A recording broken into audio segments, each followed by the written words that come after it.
Satuan Tugas Penertiban Kawasan Hutan atau Satgas PKH kembali mengambil langkah tegas dengan menghentikan paksa aktivitas pertambangan seluas 1.699 hektar di Kabupaten Murung Raya, Kalimantan Tengah.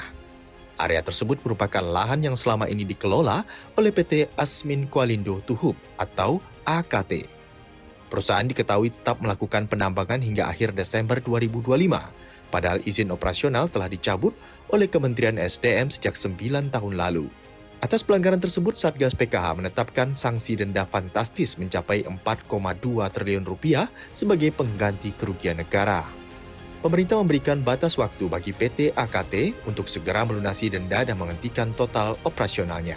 Jika tidak, Satgas akan melakukan penyitaan aset secara paksa, proses hukum pidana bagi manajemen, hingga pemulihan lahan dengan biaya dibebankan kepada perusahaan.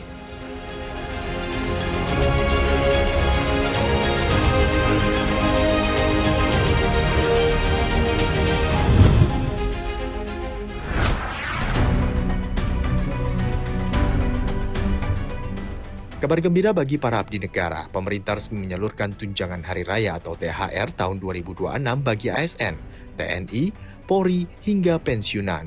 Pencairan ini telah dimulai sejak bertahap sejak 26 Februari lalu. Menko Perekonomian Erlangga Hartarto menyatakan bahwa anggaran THR tahun ini mencapai 55 triliun rupiah atau naik 10% dibandingkan tahun lalu. Kenaikan ini merupakan arahan langsung dari Presiden Prabowo Subianto. Adapun komponen THR tahun ini dibayarkan 100% penuh, mencakup gaji pokok, tunjangan keluarga, tunjangan pangan, hingga tunjangan kinerja sesuai regulasi yang berlaku. Sebanyak 2,4 juta ASN pusat dan TNI Polri serta 3,8 juta pensiunan masuk dalam daftar penerima pencairan tahap awal ini.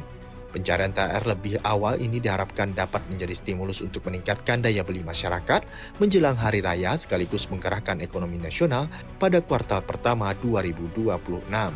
Erlangga juga mengingatkan para ASN di daerah untuk terus berkoordinasi dengan pemerintah daerah masing-masing terkait teknis pencairan anggaran sebesar 20,2 triliun rupiah yang telah dialokasikan.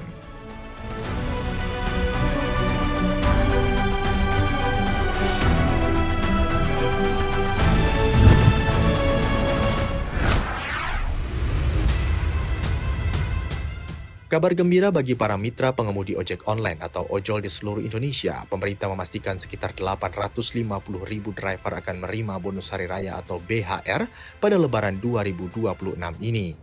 Menko Perekonomian Erlangga Hartarto menyatakan bahwa total anggaran yang perlu disiapkan mencapai 220 miliar rupiah.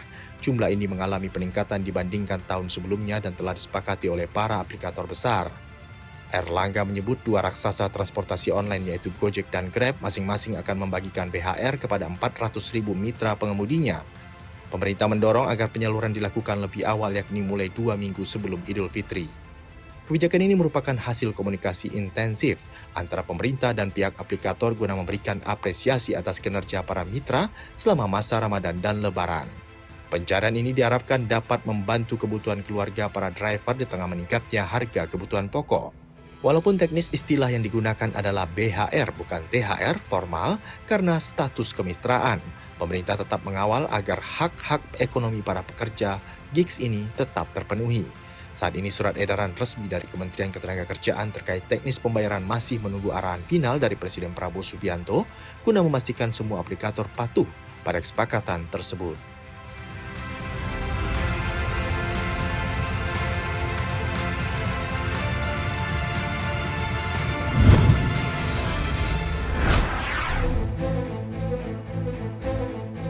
Indonesia resmi memperkuat kemitraan trilateral bersama Amerika Serikat dan Jepang untuk mengembangkan teknologi nuklir di tanah air. Fokus utama kerjasama ini adalah penerapan reaktor modular kecil atau Small Modular Reactor atau SMR sebagai solusi energi bersih masa depan.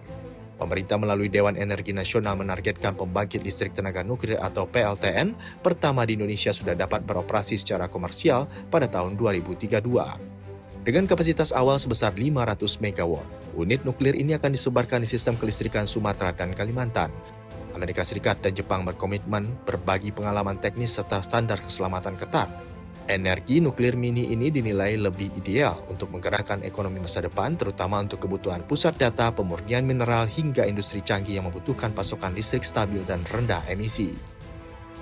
Kemitraan trilateral ini menjadi langkah konkret Indonesia dalam mencapai target net zero emission, sekaligus menjaga ketahanan energi nasional di tengah dinamika global. Saat ini pemerintah tengah mempercepat persiapan regulasi dan sumber daya manusia, juga memastikan transisi menuju energi nuklir berjalan aman dan bertanggung jawab.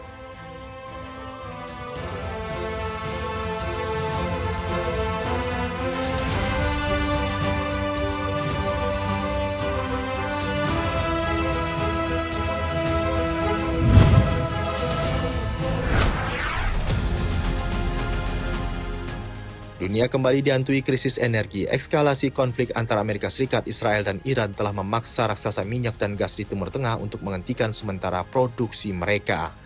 Langkah ini diambil guna mengantisipasi kerusakan lebih lanjut akibat serangan udara. Qatar Energi resmi menyatakan keadaan kahar atau force majeure setelah fasilitas pengolahan gas di kompleks Ras Laffan dihantam drone. Dampaknya harga gas alam dunia langsung meledak 46% dalam hitungan jam. Tak hanya Qatar, Arab Saudi juga menutup kilang Ras Tanura sebagai tindakan pencegahan. Sementara itu, pemerintah Israel telah menginstruksikan penutupan ladang gas raksasa Leviathan. Situasi ini semakin genting setelah Selat Hormuz, jalur utama distribusi minyak dunia, resmi ditutup. Iran sebagai pemain utama sekaligus produsen terbesar ketiga di OPEC memegang peran krusial dalam pasokan 4,5% minyak global. Gangguan pada produksi Iran dikhawatirkan akan membuat pasokan dunia semakin langka.